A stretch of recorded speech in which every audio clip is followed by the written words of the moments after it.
ઉત્તર ગુજરાતની number 1 PT institute એટલે એક્ઝાકેન. એક્ઝાકેન.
આ ઇન્સ્ટિટ્યૂટ કે મેં આમના બહુ બધા રિવ્યૂઝ જોયા હતા. અહીંયા માસ્ટર ક્લાસ થાય છે, 3 કલાકનું થાય છે. મેં બીજી જગ્યાએ ડેમોસ લીધા હતા તો ત્યાં ખાલી આમ 2 કલાક જ લે છે. સો મને અહીંયા ગમ્યું, મેં અહીંયા ડેમો લીધો. તો આ માસ્ટર ક્લાસથી મને બહુ જ બેનિફિટ થાય છે એવું ફીલ થાય, કેમ કે સર આમ કોમનલી બધું બોલે કે કયું reading fill in the blanks છે એક્ઝામ્પલ, તો એમાં કેવી રીતે આન્સર આવશે. સો એટલે આ ક્લાસ મને ગમ્યો, અહીંયા ઇન્સ્ટિટ્યૂટ ગમ્યું મને. એમાં મેં ફર્સ્ટ વાર બીજા ઇન્સ્ટિટ્યૂટમાં એકવાર ટ્રાય લીધેલો છે, ત્યાં આગળ કોર્સ કર્યો છે પીટીનો, પણ મને જે બેનિફિટ જોઈતો તો એ ના મળ્યો, પ્રોપર સ્કોર ના મળ્યો. તેથી મેં અહીંયા એક્ઝાકેનમાં ડેમો ક્લાસ જોયો, પછી અહીંયા ક્લાસીસ ચાલુ કર્યા, તો મને અત્યારે સ્કોર સારો આવે છે અત્યારે મારો. પહેલાંથી બેટર છે English speaking, fill in the blanks sir સમજાવે છે ઓર ટ્રાન્સલેટ કરીને સરખી રીતે, ગ્રામેટિકલ મિસ્ટેક્સ નીકાળે છે, એલિમિનેશન શીખવાડે છે, કદી સમજણ ના પડે તો સર જાતે બેસીને ફિલઅપ કરાવે છે.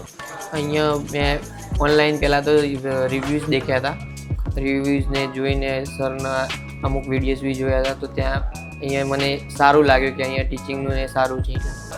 એકચ્યુઅલીમાં આપણે બીજી બધી ઇન્સ્ટિટ્યૂટ જોઈએ તો IELTS PT બ્રોડ એ વધારે પડતા, તો એમાં ઓનલી ફોકસ ના થઈ શકે, અને એક્ઝાકેન એકમાત્ર એવી જે છે તો એમાં ઓનલી PT થાય છે, અને PT અને અહીંયા વિઝા બંને પ્રોસેસ જોડે થઈ જાય છે. એટલા માટે ટેકનિક એવી છે કે પહેલાં જ્યારે જે તમે 11 થી 2ની બેચ લો છો તો પહેલાં માસ્ટર ક્લાસ થાય, તો માસ્ટર ક્લાસમાં જે મેઇનલી ઇમ્પોર્ટન્ટ જે ક્વેશ્ચન્સ છે એ બધા પ્રેક્ટિસ કરાવ. પછી જ્યારે આપણે જાતે પ્રેક્ટિસ કરીએ તો સર આવીને પૂછે કે ક્યાં ડાઉટ છે, શું પ્રોબ્લેમ થાય છે, તો એ પર્સનલી આવીને પૂછો, તો એ સૌથી વધારે સારું કે તમે અહીંયા આવું કરો, તમે અહીંયા આવી રીતે પ્રેક્ટિસ કરો તો તમારો સ્કોર વધી જશે. જ્યારે મને ડિફિકલ્ટી પડે મોસ્ટલી સ્પીકિંગના અંદર, તો સર જાતે આવશે અને પછી એ મને શીખવાડશે, એ જાતે સ્પીકિંગ કરશે અને અંદર સ્કોર જોશે, મને બેસીને સમજાવશે, સ્પીડ ઓછી છે, પ્રોનાઉન્સિએશન, એક્યુરસી, ફ્લુએન્સી બધું ડિપેન્ડ કરે એવી રીતે. એમાં તમને જે મોડ્યુલ્સમાં પ્રોબ્લેમ હોય એમાં સર ઇમ્પ્રૂવમેન્ટ કરાવવા માટે તમને શીખવે, અને પછી જાતે પ્રેક્ટિસ કરવાનું, એમાં ઇમ્પ્રૂવમેન્ટ આવી જશે. હા, આની અંદર સ્પીકિંગ, રાઇટિંગ, લિસનિંગ અને રીડિંગનું હોય છે. એની અંદર મારે સ્પીકિંગની અંદર પ્રોબ્લેમ હતો, કેમ કે મારે સ્પીડ રીડિંગમાં નથી આવતી, તો શરૂમાં મારે 30-40ની આજુબાજુ જ આવતા હતા માર્ક્સ. અત્યારે મેં જે ટેસ્ટ આપ્યો એમાં 68% આવ્યા. હા, અમે સ્ટાર્ટિંગમાં જ્યારે આવીએ તો સર આવી રીતના નોટ બનાવે છે નામ વાઇઝ, અને એમાં વીકલી તમે જે ટેસ્ટ આપો એનું અંદર રેકોર્ડિંગ ને રિપોર્ટિંગ થાય છે. રેકોર્ડિંગ થાય એના પછી આવતા વીકે એનું રિપોર્ટિંગ થાય, અને મોટિવેશન એવી રીતના મળે કે વીકમાં જેને સૌથી વધારે માર્ક્સ આવ્યા હોય એને એક્ઝાકેન અચીવરની ટ્રોફી આપવામાં આવે છે, અને એને જોઈને બીજા પણ મોટિવેટ થાય કે આપણે એકવાર આવું વધારે માર્ક્સ લાવીએ, અને બીજા એક જ ટાઈમે બધા ટેસ્ટ આપો તો કોન્ફિડન્સ આવી જાય, અને કોમ્પિટિશનના લીધે ઓલરેડી કોન્ફિડન્સ આવી જાય કે મારા એવી રીતના કરી. હા, રેકોર્ડ એલિટી સુધી હું સ્ટાર્ટિંગમાં જ્યારે જોઈન કર્યું હતું તો 55-60 માર્ક્સ આવતા હતા, હાલ મારે 70-75 માર્ક્સ આવે છે. ઓકે, તમારું જે ઇન્સ્ટિટ્યૂટ છે તે કઈ રીતની તમારા પાસે ફેકલ્ટીઝ છે, કેટલા વર્ષનું તમને એક્સપિરિયન્સ છે? તો અમારી વાત કરીએ અથવા ઉત્તર ગુજરાતની સ્પેશિયલી વાત કરીએ તો ઉત્તર ગુજરાતમાં અત્યારે જે એવરેજ પકડીએ છીએ તો 70થી 80% લોકો કરી રહ્યા છે પીટી. અત્યારે જે રૂલ્સ છે ઇમિગ્રેશનના એ ચેન્જ થઈ રહ્યા છે, તો એ કઈ રીતના ચેન્જ અચ્છા. છે? એવા ઘણા સ્ટુડન્ટ્સ છે કે જેમને જોઈએ તો ફાઇનાન્શિયલી તે લોકો એટલા કેપેબલ નથી હોતા, સ્ટીલ એમનું સપનું હોય છે કે બહાર જાય. Yes, yes. તો અત્યારે ગવર્મેન્ટ દ્વારા, બેંક દ્વારા ઘણી બધી લોન પ્રોસેસ પણ કરવામાં આવે છે. તો આખા ઉત્તર ગુજરાત કે લગભગ ઇન્ડિયા મને ખ્યાલ નથી, પણ મારા પ્રમાણે લગભગ અમે એકલા જ હોઈશું એપ્રોક્સિમેટ કે ખાલી ને ખાલી પીટીની જ અમે સ્ટુડન્ટ વિઝાની કામ કરી રહ્યા છીએ. પહોંચ્યા પછી ઇમિગ્રેશનની જે પ્રોસેસ હોય છે તેમાં પણ ઘણા બધા સ્ટુડન્ટ્સ ડિપોર્ટ થતા હોય છે. યસ યસ એનું મુખ્ય કારણ શું હોય અચ્છા. છે? અત્યારે ભારત અને ખાસ કરીને ઉત્તર ગુજરાતમાં જે વિદેશ જવાની ઘેલછા છે તે વધી રહી છે, અને જેના કારણે જે લોકો છે, જે સ્ટુડન્ટ્સ છે, તે કરોડો ખર્ચી રહ્યા છે. પરંતુ જે એવા એજન્ટો હોય છે, જે ફેક એજન્ટ્સ હોય છે, તેના કારણે આ લોકોના કરોડો રૂપિયા ડૂબી રહ્યા છે. ત્યારે આજે અમે આવ્યા છીએ એક્ઝાકેન પ્રાઇવેટ લિમિટેડ ઇન્સ્ટિટ્યૂટ છે, જે અનિલ પંચાલ તેમના ડાયરેક્ટર છે, તેમના પાસે વાત કરવા માટે આવ્યા છીએ કે સંપૂર્ણ વિઝા પ્રોસેસ કઈ રીતે હોય છે. અગર જો તમારે વિદેશ જવું છે, તમારું સપનું પૂરું કરવું છે, ત્યારે તમે કઈ રીતે તે સપનું પૂરું કરી શકો છો, એ સંપૂર્ણ વિશે વાત કરીશું. નમસ્કાર અનિલભાઈ, તમારું ચક્રવાત ન્યૂઝમાં. સૌથી પહેલાં મારે એ જાણવું છે કે અત્યાર સુધી કેટલા સ્ટુડન્ટનું સપનું તમે પૂરું કરી ચૂક્યા છો, અને તમારા ઇન્સ્ટિટ્યૂટ વિશે થોડી માહિતી આપો. તો સૌથી પહેલાં હું ધન્યવાદ કરીશ ચક્રવર્તી ન્યૂઝમાં જે તમે અહીંયા આવ્યા અને જે આ રીતે સપોર્ટ કરો છો. તો સૌથી પહેલાં અમારી વાત કરીએ તો મારું નામ છે અનિલ પંચાલ અને હું ડાયરેક્ટર છું એક્ઝાકેન ઇમિગ્રેશન પ્રાઇવેટ લિમિટેડનો. અમે એકચ્યુઅલી મારી કોચિંગની વાત કરું, મતલબ મારી જર્નીની વાત કરું તો ઓલમોસ્ટ અત્યાર સુધી મારા પોતાનો અથવા કંપનીનો ભેગો થઈને લગભગ 8 થી 10 વર્ષનો એક્સપિરિયન્સ થઈ ગયો છે. અમે બેઝિકલી સ્ટુડન્ટ વિઝા અને વિઝિટરમાં ફોકસ કરી રહ્યા છીએ. ઓકે, તમારું જે ઇન્સ્ટિટ્યૂટ છે તે કઈ રીતની તમારા પાસે ફેકલ્ટીઝ છે, કેટલા વર્ષનું તમને એક્સપિરિયન્સ છે? તો મેડમ મારી વાત કરું તો મારો ઓલમોસ્ટ 8 થી 10 વર્ષનો એક્સપિરિયન્સ થઈ ગયો છે. હું સૌથી પહેલાં કોચિંગ કરાવતો હતો, ધીમે ધીમે વધીને આ બધું અમે કરેલું છે. તો ઓવરઓલ 8 થી 10 વર્ષનો એક્સપિરિયન્સ થયેલો છે. અને પ્લસ અમે ખાલી પીટી જ કરીએ છીએ. અમે ઉત્તર ગુજરાતના એસોસિએટ પાર્ટનર છીએ. અને પ્લસ એક સારા સમાચાર એવા છે કે અમને લગભગ વિધિન 5 થી 10 દિવસ કે 15 દિવસમાં પીટી તરફથી જે પીટી જે ચાલે છે એનો પણ અમને એવોર્ડ પણ મળવાનો છે ગુજરાતમાં, ધ બેસ્ટ મતલબ પરફોર્મન્સ ઓફ ધ પીટી. તો એ પણ એવોર્ડ મળવા જઈ રહ્યો છે. તો કામ ડેફિનેટલી પીટીમાં જ ખાલી કરી રહ્યા છે. અને મારી વાત કરું તો આમ પીએસએન પીટી સર્ટિફાઈડ ટ્રેનર. હું પણ ટ્રેનર છું, હું પણ ઘણા ટાઈમથી કામ કરી રહ્યો છું. તો ક્વોલિટીમાં લગભગ વાંધો નથી આવતો. અને એક બીજી ખાસ વસ્તુ, તમે કોઈ પણ કોચિંગમાં જશો તો કોચિંગમાં કેવું હોય છે, જે ઓનર હોય છે અથવા જે કંપની ચલાવતા હોય છે એમને એક્સપિરિયન્સ નથી હોતો. અહીંયાની વાત છે તો એક્ઝાકેન કેમ ડિફરન્ટ પડે છે, તો એક્ઝાકેનમાં હું છું તો મારા પોતાનો એક્સપિરિયન્સ છે. હું સર્ટિફાઈડ ટ્રેનર છું અને અમે જ કંપની ચલાવીએ છીએ. એટલે એ એક એડવાન્ટેજ છે, બિકોઝ અમે સ્ટુડન્ટને સમજી શકીએ છીએ. સ્ટુડન્ટ ક્યારે કોચિંગમાં શું કરવું, ક્યારે એની ડેટ લેવી, કઈ પ્રોસેસ કરવી, બધું અમે સમજી શકીએ છીએ. ઓકે, તો મેઇન તમારું સ્ટુડન્ટ વિઝા અને વિઝિટર વિઝા છે. તો સ્ટુડન્ટ વિઝામાં સૌથી મહત્વનું પગલું હોય છે IELTS, TOEFL અને PT. તો તમારું જે ઇન્સ્ટિટ્યૂટ છે તે ઉત્તર ગુજરાતમાં એકમાત્ર એવું ઇન્સ્ટિટ્યૂટ છે કે જે PT ક્લાસીસ પ્રોવાઈડ કરે છે. તો પીટીના વિશે થોડી માહિતી આપશો. ઓકે, તો તમે જે અલગ અલગ એક્ઝામની વાત કરી તેમાં IELTS, PT, TOEFL ઘણી બધી એક્ઝામ આવે છે. તો અમારી વાત કરીએ અથવા ઉત્તર ગુજરાતની સ્પેશિયલી વાત કરીએ તો ઉત્તર ગુજરાતમાં અત્યારે જે એવરેજ પકડીએ છીએ તો 70 થી 80% લોકો કરી રહ્યા છે પીટી. પીટીનો દબદબો અત્યારે ઉત્તર ગુજરાતમાં બહુ વધી રહ્યો છે. અને અહીંયા ઇન્સ્ટિટ્યૂટની વાત કરીએ તો લગભગ અમે એકલા છીએ કે છેલ્લા 6 થી 8 વર્ષ કે 10 વર્ષથી પીટી કરી રહ્યા છે. અને લગભગ અમે એકલા હશું કે સવારે 8 વાગ્યાથી રાતે 8 વાગ્યા સુધી બેચો ચાલે છે. પીટી છે અને IELTS છે, બંને એક્ઝામમાં કેટલો ડિફરન્ટ છે? ડેફિનેટલી. તો પીટી ને IELTSની વાત કરીએ તો IELTS એક્ઝામમાં શું થાય છે, અમે જે ઓબ્ઝર્વેશન કરી રહ્યા છીએ એ પ્રમાણે IELTS જો તમે સ્ટાર્ટ કરો છો તમારી જર્ની તો મિનિમમ 3 થી 6 મહિના કે 8 મહિના થઈ રહ્યા છે. અને પ્લસ IELTSમાં કેવું હોય છે, તેમાં આખું ઇંગ્લિશ ગ્રામરની જરૂર હોય છે. અને જ્યારે પીટીની વાત કરીએ તો પીટીમાં કેવું ગ્રામરની જરૂર નથી હોતું. પીટીમાં ફોર્મેટ બેઝ ચાલતું હોય. ફોર્મેટ એટલે કેવું, તમે થોડું ગોખી મારો અને થોડું તમે પ્લસ માઇનસ ટિપ્સ ને ટ્રિક્સ સમજી લો ને તો આરામથી સ્કોર આવી જાય છે. એવરેજ તમે જો તો IELTSમાં જનરલી 3 મહિના, 6 મહિના કે 8 મહિના નીકળી જાય છે. તો પણ છોકરાઓ 1 વાર, 2 વાર, 3 વાર એક્ઝામ આપે છે. જ્યારે પીટીની વાત કરીએ જો થોડુંક તમે અન્ડરસ્ટેન્ડ કરો તો આરામથી મહિના કે 2 મહિનામાં સોર્ટ આઉટ થઈ જાય છે પીટી. તો આ માટે બેસ્ટ રહેશે. ઓકે, એટલે પીટી ઇઝી રહે છે. યસ. તો પછી સ્ટુડન્ટને કેટલા બેન્ડ આવી જાય છે? ઓકે, તો આમાં કેવું છે, અમે જે એક્સપિરિયન્સ કર્યો છે એ પ્રમાણે અમે જોઈએ એ પ્રમાણે જો કોઈ પણ સ્ટુડન્ટ હોય છે જેને IELTSમાં માની લો 5 બેન્ડ આવે છે અને જનરલી ફોરેન જવા માટે 6 બેન્ડ કદાચ 6.5 બેન્ડની રિક્વાયરમેન્ટ હોય છે. તો IELTSમાં જેને 5, 5.5 બેન્ડ આવે છે ને જેને IELTSમાં બેન્ડ નથી આવતા તો એ જે પીટી જો કરતો હોય ને તો આરામથી એક બેન વધી જાય છે. ઓકે. એટલે એ પ્રમાણે આપણે ગણીશું તો પણ પીટી બહુ જ ઇઝી રહેશે કમ્પેર ટુ IELTS. તો પીટીમાં બહુ ઝડપથી સ્કોર આવી જશે. ઓકે, તો પીટી કર્યા પછી એક્ઝામ આપી દે છે ને એક્ઝામ પછી બેન્ડ આવી જાય છે, તો પછી એક્ઝામ પત્યા પછી તમે કઈ રીતનું સ્ટુડન્ટને ગાઈડન્સ આપો છો? ડેફિનેટલી. તો જેવું પીટીની એક્ઝામ પતી જાય છે, અહીંયાની વાત કરીએ તો અહીંયા આખા ઉત્તર ગુજરાત કે લગભગ ઇન્ડિયા, મને ખ્યાલ નથી પણ મારા પ્રમાણે લગભગ અમે એકલા જ હોઈશું એપ્રોક્સિમેટ કે ખાલી પીટીની જ અમે સ્ટુડન્ટ વિઝાની કામ કરી રહ્યા છીએ. તમે કોઈ પણ કન્સલ્ટન્સીમાં જશો તેમાં કેવું હશે, IELTSની ફાઇલ પણ લેતા હશે, પીટીની ફાઇલ પણ લેતા હશે, ટોફેલની ફાઇલ પણ લેતા હશે, પણ we are taking only PT files. અમે ખાલી પીટીની ફાઇલ લઈએ છીએ. અને બીજું તમે અંદર ઇન્સ્ટિટ્યૂટમાં આવશો તો અંદરથી અત્યાર સુધી તમને પીટી શબ્દ જ સંભળાશે. અમે IELTSનું ટોફેલનું બિલકુલ કામ નથી કરતા, ખાલી પીટીનું જ કામ કરીએ છીએ. તો તમારે એકવાર સ્કોર આવી જાય છે એના પછી અમે તમને સ્ટુડન્ટ વિઝાની સર્વિસ પૂરી પાડીએ છીએ. ઓકે, તો સ્ટુડન્ટ વિઝામાં કયા પ્રકારની પ્રોસેસ હોય છે? અચ્છા, તો સ્ટુડન્ટ વિઝાની પ્રોસેસ બહુ સરળ છે. અલગ કન્ટ્રીને અલગ પ્રોસિજર હોય છે. ફોર એક્ઝામ્પલ આપણે યુકેની વાત કરીએ તો પ્રોસિજરમાં સૌથી પહેલાં આપણે ઓફર લેટર લેતા હોઈએ છીએ. એમાં કેવું હોય, સ્ટુડન્ટના પ્રેફરન્સ બેઝ ઉપર કરતા હોય. ફોર એક્ઝામ્પલ સ્ટુડન્ટ કહે છે ભાઈ મારે લંડનમાં જવું છે, તો લંડનની નજીકની જે સારી યુનિવર્સિટી હોય છે એ યુનિવર્સિટી આપણે આપીએ છીએ. તો પ્રોસેસ બહુ સિમ્પલ છે. પહેલાં ઓફર લેટર માટે એપ્લાય કરવાનું હોય છે. જેવું ઓફર લેટર આવે પછી એના બેઝ ઉપર ઇન્ટરવ્યૂ પણ આપતો હોય છે. બસ ઇન્ટરવ્યૂ આવી જાય પછી કાસ્ટ લેટર આવી જાય અને પછી ફી ભરવાની હોય છે અને ડાયરેક્ટ પછી વિઝા આવી જાય છે. બહુ સરળ પ્રોસેસ અત્યારે થઈ રહી છે. ઓકે, પણ અત્યારે જે રૂલ્સ છે ઇમિગ્રેશનના એ ચેન્જ થઈ રહ્યા છે, તો એ કઈ રીતના ચેન્જ અચ્છા, છે? રૂલ્સની વાત કરીએ તો લગભગ 2023-24ની વાત કરીશું તો અત્યારે માહોલ એકચ્યુઅલી એવો છે કે દરેક અઠવાડિયે અથવા હું તો એવું કહીશ કે બે ત્રણ દિવસે રૂલ ચેન્જ થતા હોય છે.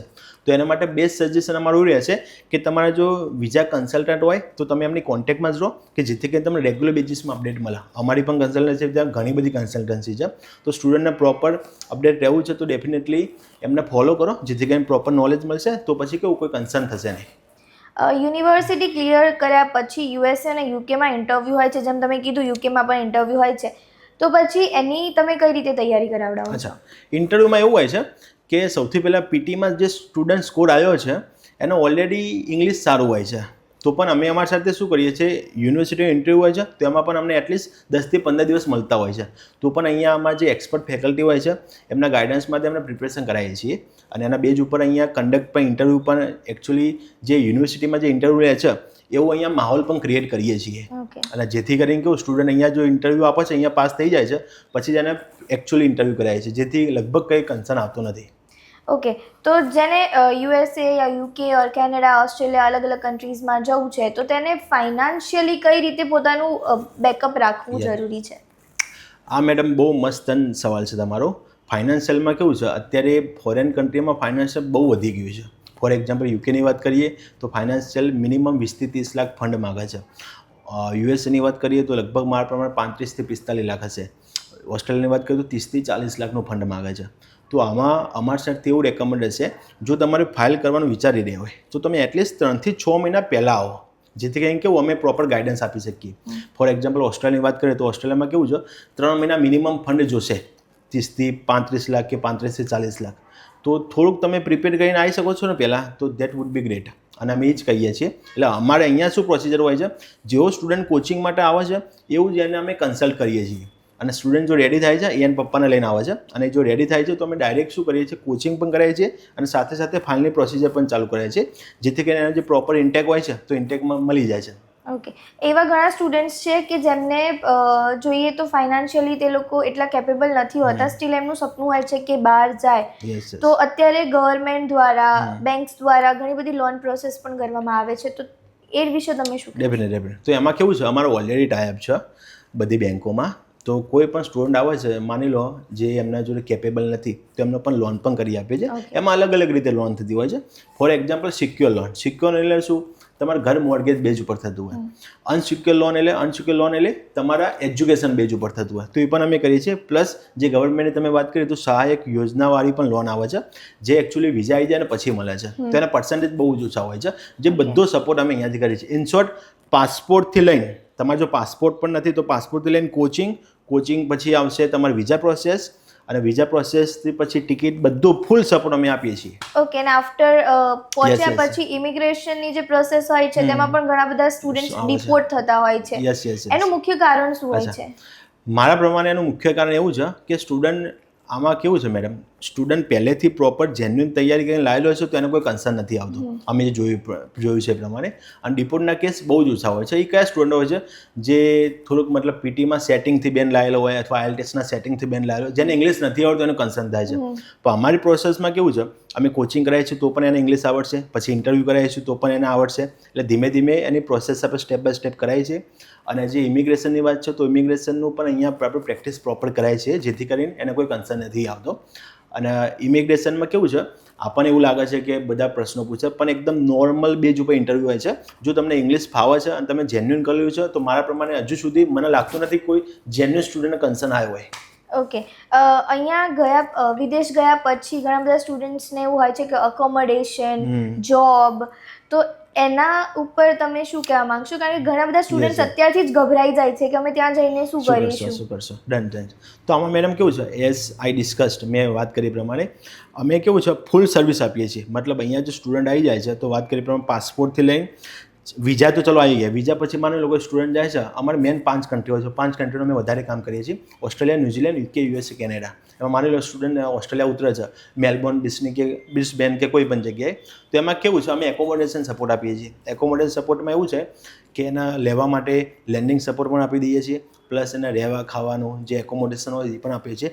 જોબ માટે કેવું છે, અમે નહીં મેડમ આખા ગુજરાત કે ઇન્ડિયામાં કોઈ પણ એજન્ટ ગેરંટી નહીં આપે કે તમને જોબ લગાડી આપશું. અમે પણ ટુ બી ઓનેસ્ટ નહીં આપી શકીએ.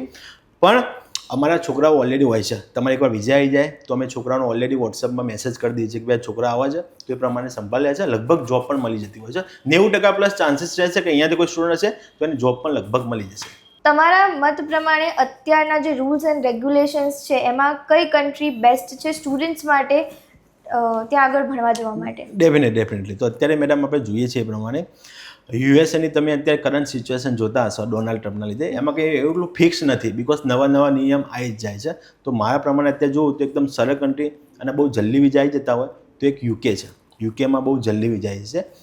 એના પછી તમે જોતા હો તો ઓસ્ટ્રેલિયા પણ સારું છે. પણ ઓસ્ટ્રેલિયામાં કેવું અગેન ફંડની રિક્વાયરમેન્ટ હોય છે. જો ફંડ સારું હોય તો થઈ જાય. પણ અત્યારે હાલ પૂરતું તમારી ઈચ્છા છે કે મારે કોઈ લોડ નથી લેવો અને આરામથી મારે પ્રોસેસ કરી દેવી છે, તો મારા પ્રમાણે UK is the best as of now 2025. Okay, but ઘણા બધા એવા સ્ટુડન્ટ્સના રિવ્યૂ સાંભળ્યા છે મેં કે જેમાં એવું લોકો કહી રહ્યા છે કે યુકેમાં આ પ્રોબ્લેમ છે, યુકેમાં આ પ્રોબ્લેમ છે. તો પછી એ પ્રોબ્લેમ શું માનસિક રીતે અત્યારના સ્ટુડન્ટ્સને કોઈ ઇફેક્ટ કરે ખરા? તો આમાં મેડમ વાત સાચી છે. તમે કોઈ પણ કન્ટ્રી લઈ લો, યુકે લઈ લો, ઓસ્ટ્રેલિયા લઈ લો કે ન્યુઝીલેન્ડ લઈ લો, જોબનો થોડો ઘણો ક્રાઇસિસ છે. જોબમાં ક્રાઇસિસમાં હું એવું કહીશ કે સ્ટાર્ટિંગમાં સ્ટુડન્ટ જાય છે, માની લો 1 વર્ષ કે 2 વર્ષ ભણતો હોય છે, તો એના પાર્ટ ટાઈમ જે જોબ હોય છે એમાં ડિફિકલ્ટ પડી રહી છે. ફોર એક્ઝામ્પલ, આ અમારી કંપની છે, કંપનીમાં કોઈ આવે છે અને મને કહે છે કે મારા સાહેબ 2 કલાક અથવા 3 કલાકની જોબ આપો, તો ડિફિકલ્ટ પડશે. એટલે જે મતલબ ઇન્ડિયામાં સિચ્યુએશન છે એ જ આઉટ ઓફ કન્ટ્રીમાં સિચ્યુએશન. એટલે મારા પ્રમાણે પાર્ટ ટાઈમ જોબ જે કરશે, મતલબ 1 વર્ષ કે 2 વર્ષ એના સ્ટડી સુધી, ત્યાં સુધી ડિફિકલ્ટ રહેશે.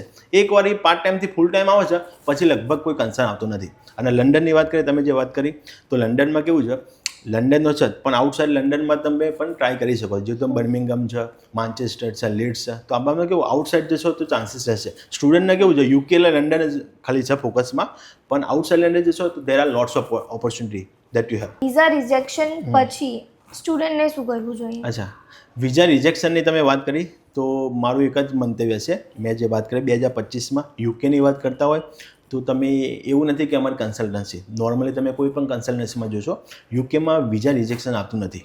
તો મારી પ્રાયોરિટી તો યુકે જ રહેશે. જો તમે વિચારતો યુકે કરી શકો છો. અને રિજેક્શન આવે છે કોઈ પણ કન્ટ્રીમાં, તેમાં મેડમ સિમ્પલ વસ્તુ છે, એમાં આપણે સમજીશું કે રિજેક્શન કેમ આવ્યું છે. ફંડિંગના લીધે આવ્યું છે, ઇન્ટરનલ લીધે આવ્યું છે, એના ડોક્યુમેન્ટ કંઈક અલગ રીતે છે, કંઈક ખોટા છે, એવું કંઈક છે, તો એ આપણે સમજીશું, એના બેઝ ઉપર રીઅપિયર કરશું. ઓકે, કોવિડ-19 પછી કેટલા હેલ્થ રિલેટેડ ચેન્જીસ થયા છે? અચ્છા, કોવિડ-19 પછી ડેફિનેટલી અપડેટેડ ઘણા બધા આવ્યા છે. જેવા કે કેવું છે, અહીંયા જે અમે સ્ટુડન્ટ જોઈ રહ્યા છીએ જે 12મા પછી આવે છે, ડિગ્રી પછી આવે છે, તો એમને મેડિકલ અથવા નર્સિંગ બેઝ ઉપર ઈચ્છા બહુ વધી છે. બિકોઝ ઓવરઓલ વર્લ્ડ વાઇડ જોઈએ તો પબ્લિકને ખ્યાલ આવી ગયો છે કે આ નર્સિંગની મેડિકલ ફિલ્ડની ડિમાન્ડ બહુ વધી છે. તો આ થોડુંક બૂસ્ટ થયું છે. આ જે ફિલ્ડ ખરી ને ફાર્મસી ફિલ્ડ જે કહેવાય, એ થોડી બૂસ્ટ થઈ છે. એટલે આ ચેન્જીસ થયા છે. એટલે વિદેશ જવું હોય કોઈ સ્ટુડન્ટને ફોરેન, તો ઇફ એ હેલ્થ રિલેટેડ કોઈ કોર્સ ચૂઝ કરે છે તો એના ચાન્સીસ વધારે છે. અને પ્લસ એના પાછળથી પીઆરના પણ ચાન્સીસ વધી જાય છે. ઓકે. ઓકે પણ ડેફિનેટલી તમે એન્જિનિયર છો તો એન્જિનિયરમાં પણ કરી શકો છો. પણ તો કોવિડ પછી આના એક ચાન્સીસ વધ્યા છે. એટલે આપણા ઇન્ડિયામાં પણ તમે જોતા જશો, ઇન્ડિયા પણ મેડિકલમાં તમે જોતા હશો, મેડિકલ તો કેવું છે આગળ વધતું જ રહેશે, તો એક એડવાન્ટેજ છે. અત્યારે જે 5 મેજર કન્ટ્રીઝ છે એના સિવાય પણ બીજી કન્ટ્રીઝમાં Yes, લોકો yes, જવા માંગે છે, જેમ કે જર્મની, સિંગાપોર.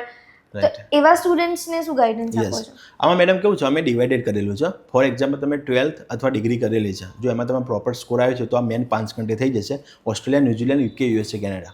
પણ જો તમે 12માં ફેલ છો અથવા તમે 10મું જ પાસ કરેલું છે તો અમારા જો અલગ અલગ ઓપ્શન પણ છે. જેવું કે તમે 10મું પાસ છે પણ 12મું તમે ફેલ કરેલું છે, અથવા તમે આઈટીઆઈ કરેલું છે, આઈટીઆઈમાં ફોરેનમાં બીજો કોઈ ચાન્સ નથી હોતો, તો અમે શું કરીએ છીએ, જે સ્ટુડન્ટ એમને આવો કન્સર્ન આવે છે તો એમને ડાયરેક્ટ અમે સિંગાપોર અથવા દુબઈમાં પાથવે આપીએ છીએ. પાથવે એટલે 1 વર્ષ 2 વર્ષ કરવાનું હોય, પછી ફરીથી એમને જવું હોય યુકે છે, કેનેડા છે, જઈ શકે છે. તો આ પણ એક બેસ્ટ ઓપ્શન છે જે અમે આપીએ છીએ. ઇન શોર્ટ, કોઈ પણ સ્ટુડન્ટ અહીંયા આવશે તો પ્રોપર સોલ્યુશન આપીશું. ઓકે, આ તો થઈ સ્ટુડન્ટ વિઝાની વાત. હવે વિઝિટર વિઝા ઉપર આવીએ તો વિઝિટર વિઝામાં કઈ રીતની પ્રોસેસ હોય છે? વિઝિટર વિઝાની વાત કરીએ તો વિઝિટર વિઝાની પ્રોસેસ સિમ્પલ હોય છે. કાલે લેટેસ્ટ જ આમાં જસ્ટ વિઝા આવ્યા છે વિઝિટરના. તો કોઈ પણ કન્ટ્રીમાં તમે વિઝિટર મૂકશો તેમાં મેનલી કન્સર્ન હોય છે ફંડિંગ. ફંડિંગ તમારે પ્રોપર હોવું જોઈએ, પ્લસ તમારે સ્પોન્સર ત્યાં હોવો જોઈએ છે. ફોર એક્ઝામ્પલ યુકેની વાત કરીએ તો યુકેમાં કેવું છે, તમે અહીંયા છો કે તમારો ભાઈ છે, તમારા પપ્પા છે, કોઈ પણ તમારા લીગલી કોઈ હોય, એમના પ્રોપર સ્પોન્સરશિપ હશે તો ચાન્સીસ બહુ વધી જશે. ઓકે, અને તમે વિચારો છો કે ભાઈ મારા સ્પોન્સરશિપ નથી, હું ખાલી ટ્રાવેલિંગ કરવા યુરોપ જાઉં છું અથવા યુકે જાઉં છું અથવા બીજી કોઈ કન્ટ્રી જશું, તો મારા પ્રમાણે ડિફિકલ્ટ પડશે. એટલે પ્રોપર ડોક્યુમેન્ટ સાથે પ્રોપર ફંડિંગ સાથે કરશો તો ડેફિનેટલી વિઝિટર વિઝા પણ થઈ શકે છે. Okay, thank you so much.